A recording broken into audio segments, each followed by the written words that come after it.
الحمدللہ، آج ہماری تلاوت کا آغاز 8ویں پارے سورہ آراف۔ آراف جنت اور جہنم کے درمیان ایک چبوترا ہے جس پر وہ لوگ ٹھہری ہوئی ہوں گے جن کی نیکیاں اور بدیاں برابر ہوں گی۔ انتظار میں ہوں گے کب ان کے لیے جنت کا فیصلہ ہو جائے۔ آخر کار ان کے لیے جنت کا فیصلہ ہو جائے گا۔ چونکہ ان لوگوں کا تذکرہ اس صورت میں ہے تو اس صورت کا نام آراف رکھا گیا ہے۔ آراف، اس کے آغاز میں اللہ کے قرآن، اللہ کی کتاب کا تذکرہ ہے، اس کی حقانیت کا تذکرہ، پھر اللہ کے نبی صلی اللہ علیہ وسلم کو تسلی ہے کہ جو آسمانی نظام کو نہیں مانا کرتے اللہ ان کی پکڑ فرمایا کرتے ہیں، اور کل قیامت کا دن برحق ہے، ہر شخص کے اعمال کا وزن ہونا ہے، جن کا ترازو بھاری نکلا وہ کامیاب ہو جائیں گے اور جو ہلکے رہے وہ ناکام ہو جائیں گے، اس کا تذکرہ۔ پھر اللہ نے جس انسانیت کو عزت احترام بخشا ہے کہ اسے مسجود ملائکہ بنایا ہے، اللہ نے اسے مسجود ملائکہ بنایا ہے، ملائکہ نے اسے سجدہ کیا۔ پھر شیطان کی ازلی دشمنی کا تذکرہ کہ تمہارے ابا آدم کے سامنے قسمیں کھا کھا کر جھوٹ بول کے انہیں جنت سے نکالنے کی سازش کی، اس کا تذکرہ فرمایا۔ اور حضرت آدم علیہ السلام نے جب اس کی جھوٹی قسموں پر اعتماد کیا اور وہ درخت کھا بیٹھے جس سے روکا گیا تھا تو ان کے بدن سے کپڑے اترنے لگے۔ انسانیت کی فطرت میں حیا ہے، حیا۔ جیسی ہی جسم سے کپڑے اترے تو جنت کے وہ درخت جن کے پتے بڑے بڑے تھے فوراً ان کو اپنے جسم پہ رکھنا شروع کر دیا، اپنی سطر چھپانے کی کوشش کر دی۔ جس قدر انسان فطرت سلیمہ پر ہوگا لباس اسے پسند ہوگی، اور جس قدر وہ فطرت سے دور ہوتا چلا جائے گا اتنا ہی وہ سطر پوشی سے بھی دور ہوتا چلا جائے گا، اور لباس پہننا اس کے لیے عار بنتا چلا جائے گا۔ پھر اللہ نے بتایا کہ لباس اللہ کی بڑی نعمت ہے، اس سے تمہاری سطر ڈھانپے، تمہیں زینت ملے، اور تقوی کا لباس سب سے بڑھیا ہے۔ وہ لباس نہیں ہوتا جس سے سطر نہ ڈھانپے۔ مرد کا سطر ناف سے لے کر جسے کہیں کہ گھٹنوں تک ہے، اور عورت کا پورا جسم سطر ہے سوائے چہرے اور ہاتھ اور پاؤں کے۔ ہاں، پردے کے اندر چہرہ بھی چھپانا ہے لیکن سطر میں وہ داخل نہیں ہے۔ عورت کا پورا جسم پردہ ہے۔ تو لباس یواری سوآتکم، اس کا تذکرہ فرمایا شیطان کے فتنے سے بچنا، اس نے پہلی بھی لباس سے تمہیں محروم رکھا ہے، اور آج کی ساری شیطانی تہذیب کی بنیاد بھی یہی ہے کہ کسی طریقے سے عریانیت اور فحاشی کو دنیا کے اندر عام کر دیا جائے۔ اسلام میں سطر لباس زینت اور نعمت ہے، اور مغربی تہذیب میں لباس سے راہ فرار اختیار کی جاتی ہے۔ فرمایا اور ایسا نہیں کہ لباس پہننا اچھا پہننا برا ہے، نانا، اسلام میں اچھی چیز کا استعمال برا نہیں ہے۔ اللہ کے گھر میں آؤ، صاف ستھری لباس پہن کے آؤ، زینت اختیار کر کے آؤ، اس کا تذکرہ فرمایا۔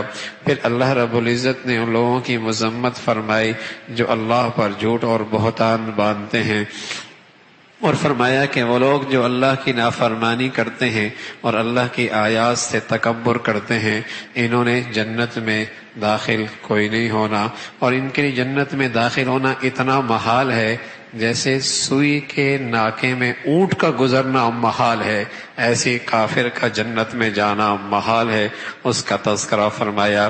ایمان والے زندگی ایمان کے مطابق گزاریں، ان کے لیے جنت ہے، اور جنت میں کسی جنتی کے لیے ایک دوسرے کے لیے کھوٹ نہیں ہوگا، حسد کینہ نہیں ہوگا۔ اللہ جنت میں جانے سے پہلے ان کے دل بالکل صاف ستھرا کر دیں گے، اس کا تذکرہ فرمایا۔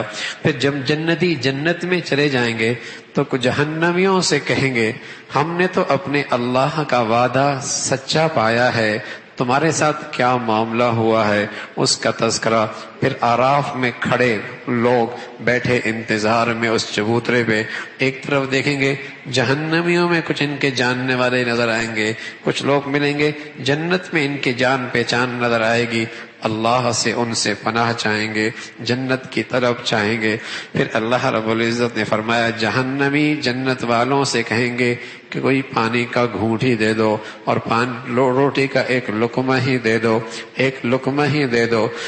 تو انہیں جواب ملے گا آج یہ سب چیزیں تم پہ حرام ہے، تم اللہ کی رحمت سے آج محروم ہو، جیسے تم نے دنیا میں اللہ کو بھلا دیا، آج اللہ نے تمہیں اپنی رحمت سے بھلا دیا۔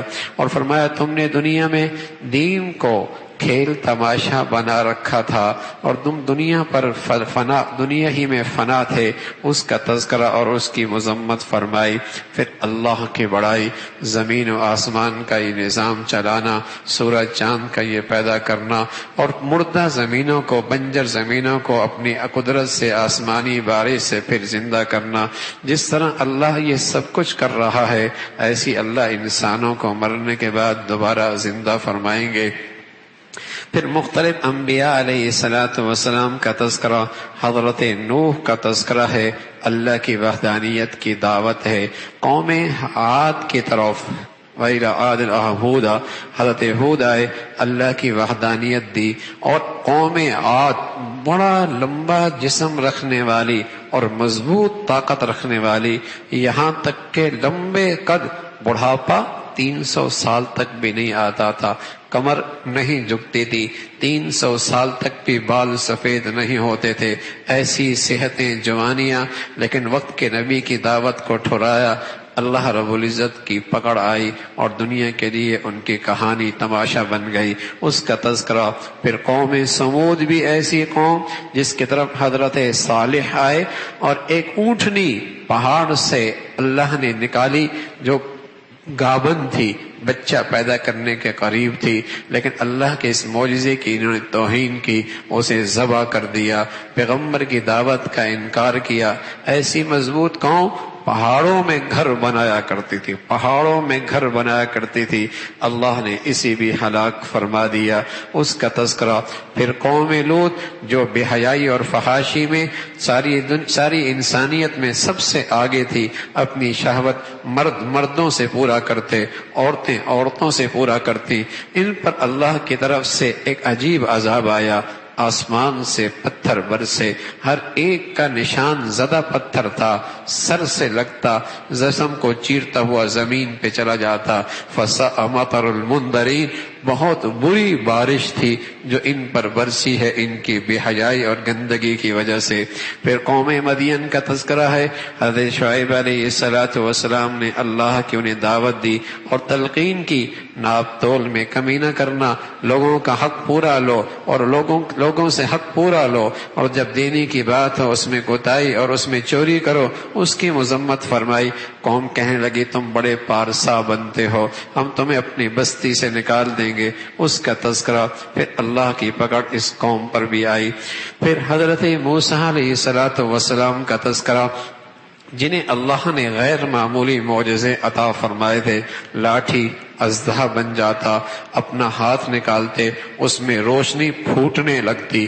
جب یہ معجزہ لے کر فرعون کے پاس گئے اور فرعون کے سامنے یہ معجزہ دکھا، حضرت ابن عباس فرماتے ہیں رضی اللہ تعالیٰ عنہ، وہ بھاگنے لگا اپنے تخت سے جب اس نے اژدہا دیکھا، تو پھر اسے خیال آیا یوں تو سارے لوگ موسیٰ علیہ السلام پر ایمان لے آئیں گے، تو اس نے اپنے ملک کے ماہرین جو جادو میں مہارت رکھتے تھے انہیں بلایا اور میدان سجایا، اور ساری تماشائی اس میدان میں اکٹھی ہوئی، اور لوگوں کا ہجوم ہوا، اور ان ماہر جادوگروں نے کہا کہ پہلے آپ اپنا مظاہرہ کریں گے یا ہم مظاہرہ کریں؟ تو حضرت موسیٰ علیہ السلام نے فرمایا تم مظاہرہ کرو۔ انہوں نے رسیاں پھینک گئیں، وہ سانپ بن گئے۔ تھوڑی دیر کے لیے موسیٰ علیہ السلام کو خیال آیا، تھوڑے سے گھبرائے کہ سانپ تو یہ بھی بن گیا، میری لاٹھی بھی اژدہا بانے گی، لوگ پھر غلط فہمی کا شکار ہو جائیں گے کہ یہ بھی جادو، یہ معجزہ، فرق نہیں کر پائیں گے، اس لیے کہ ان کی رسیاں بھی سانپ تو بن گئی، بظاہر جادو، آنکھوں سے تو یہی نظر آ رہا۔ حضرت موسیٰ علیہ السلام کو اللہ نے حکم دیا آپ لاٹھی پھینکیں تو صحیح. آپ نے جب لاٹھی پھینکی وہ ایسا اژدہا بنا کہ ان سارے سانپوں کو نکل گیا، سارے سانپوں کو نکل گیا. وہ جادو واقعی اپنی جادو میں مہارت رکھتے تھے. انہیں یقین آ گیا کہ ہمارا یہ مد مقابل جادوگر نہیں ہے، یہ اللہ کا پیغمبر ہے.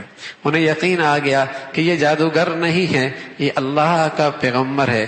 میرے عزیزو، غلط فہمی ہو اور جہالت ہو تب تو ایمان اور ہدایت ملنا بہت آسان ہے، لیکن اگر مفادات ہوں اور تکبر ہو پھر ہدایت نبی کی زندگی بھی دیکھنے سے نہیں ملتی اور نبی کا معجزہ دیکھنے سے بھی نہیں ملتی، اور اپنی آنکھوں سے قرآن اترتا ہوا دیکھیں تب بھی ہدایت نہیں ملتی. تو یہ فرعون ضدی تھا، تکبر تھا، مفاد پرست تھا، مفادات خطرے میں لگ رہے تھے، اقتدار خطرے میں لگ رہا تھا، چودراہٹ خطرے میں لگ رہی تھی، وڈیرا پن خطرے میں لگ رہا تھا، اس لیے وہ انکار کرتا رہا. لیکن یہ جادوگر غلط فہمی کے شکار میں مقابلے پہ آ گئے. لیکن جب ان کے سامنے حق واضح ہو گیا کہ یہ شخص جادوگر نہیں ہو سکتا، یہ اللہ کا پیغمبر ہے، فوراً ایمان لے کے آ گئے. جب ایمان لے کے آئے تو اللہ اکبر، نبی کی صحبت کی برکت سے اور ان کی سچائی کی برکت سے اللہ نے ان کے دل میں ایسا ایمان رچا بسا دیا کہ فرعون کہنے لگا جانتے ہو اس کی سزا تمہیں کیا اٹھانی پڑے گی؟ کیا کر لو گے؟ زیادہ سے زیادہ دنیا کی زندگی ختم ہو جائے گی، ہم تو اپنے رب کی طرف لوٹ کے چلے جائیں گے، ہم تو اپنے گھر کی طرف لوٹ کے چلے جائیں گے. کہنے لگے سولی پہ لٹکا دوں گا، سولی پہ لٹکا دوں گا. کہا سب کچھ کر لو، سب کچھ کر لو، اور ہم اپنے رب سے امید رکھتے ہیں اللہ ہمارا خاتمہ اسلام پہ فرما دے. ہاں، ایمان بڑی چیز ہے بھائی، اللہ اس کی حقیقت نصیب فرما دے، اس کی حقیقت نصیب فرما دے. پھر زندگی کا ہر مفاد اس کے مقابلے میں ہیچ ہے. سب سے بڑی چیز زندگی کی مفاد میں زندگی ہوا کرتی ہے نا، جو مال سے بڑھ کر، عزت سے بڑھ کر زندگی ہے. ہاں، تو اس کو بھی اس ایمان کے خاطر قربان کر دینا اور اسے پیش کر دینا آسان ہو جاتا ہے. اللہ ایمان کی حقیقت نصیب فرما دے. تو بنی اسرائیل کا تذکرہ فرمایا کہ موسیٰ علیہ السلام سے کہنے لگے اے موسیٰ، تیرے آنے سے پہلے بھی ہم آزمائش میں فرعون کی طرف سے ظلم ہمارے اوپر ڈھایا جا رہا تھا، تیرے آنے کے بعد بھی ہمارے اوپر آزمائش کی کہانی کڑیاں ختم کوئی نہیں ہوئی. اس کا تذکرہ اللہ نے موسیٰ علیہ السلام کے واسطے سے انہیں کہا صبر کرو، اللہ کی طرف رجوع کرو. اور پھر فرعون پر اللہ کی طرف سے آنے والے عذاب کا تذکرہ، مینڈکوں کو عذاب، جوؤں کا عذاب، ہاں، اور جسے کہیں کہ عنکبوت کا عذاب، اور اسی طریقے سے خون کا عذاب. اتنی کثرت سے یہ عذاب ان کے معاشرے اور ان کی زندگیوں میں آئے. جب بھی کوئی عذاب آتا موسیٰ علیہ السلام سے دعا کی درخواست کرتے. پیغمبر بڑا مہربان ہوتا ہے اور بڑا ہی دل کے اندر شفقت اور خیر رخائی رکھتے ہیں، دعا کرتے، مصیبت نکلتی، لیکن ان کی زندگی کا انداز نہ بدلتا. اسی کا تذکرہ فرمایا. پھر اللہ نے بنی اسرائیل کا تذکرہ فرمایا. ان پر بھی اللہ نے بے شمار نعمتوں کا سلسلہ جاری رکھا، لیکن عجیب قوم تھی، قدم قدم پہ پھسل جاتی اور ڈگمگا جاتی، اور جسے کہیں کہ اللہ کی نافرمانی پر کمر بستہ ہو جاتی.